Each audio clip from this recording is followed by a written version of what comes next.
जीवन का अंतिम संघर्ष, मानवता और बौद्ध धम्म। साल 1956। भीमराव अंबेडकर, सारी जिंदगी अन्याय के खिलाफ लड़ने वाला योद्धा, अब अपने जीवन के अंतिम और शायद सबसे बड़े फैसले के सामने खड़ा था।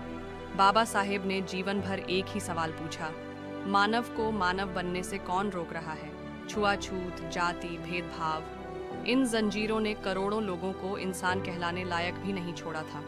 उनका संघर्ष सिर्फ कानून बदलने का नहीं था, सोच बदलने का था, मन बदलने का था। संविधान बन चुका था, कानून बराबरी देता था, लेकिन समाज, वह तो अब भी हजारों साल पुराने अंधविश्वासों में जकड़ा था। बाबा साहेब समझ गए, सबसे बड़ा संघर्ष अभी बाकी है। अगर मन में अंधेरा है तो कानून की रोशनी भी कम पड़ जाती है। यही वह क्षण था जब उन्होंने मानवता को मुक्त करने का नया रास्ता खोजा।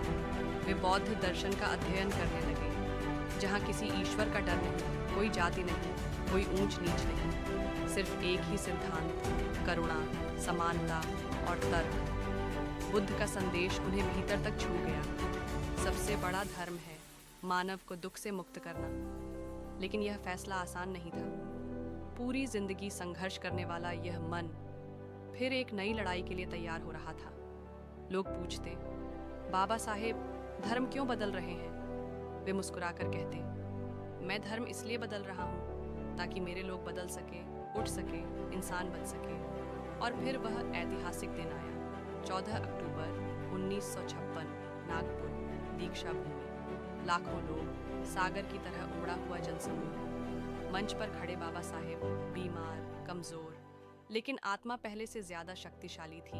उन्होंने एक एक करके 22 प्रतिज्ञाएं दिलवाईं, अंधविश्वास छोड़ने की, असमानता छोड़ने की और मानवता अपनाने की। जैसे ही बाबा साहेब ने कहा, मैं बुद्ध, धम्म और संघ को शरण लेता हूँ, लाखों आवाजें एक साथ गूंज उठी। मानो सदियों से दबा हुआ दर्द एक क्षण में मुक्त हो गया। यह सिर्फ धर्म परिवर्तन नहीं था, यह आत्मसम्मान का पुनर्जन्म था, धम्म क्रांति थी। यह था बाबा साहेब का अंतिम संघर्ष, शरीर के लिए नहीं, मानव आत्मा के उद्धार के लिए। उन्होंने दुनिया को आखिरी संदेश दिया, मैं बौद्ध धर्म इसलिए अपनाता हूँ क्योंकि इसमें मानवता बसती है। यह धर्म परिवर्तन नहीं, आत्मसम्मान की क्रांति थी, धम्म क्रांति।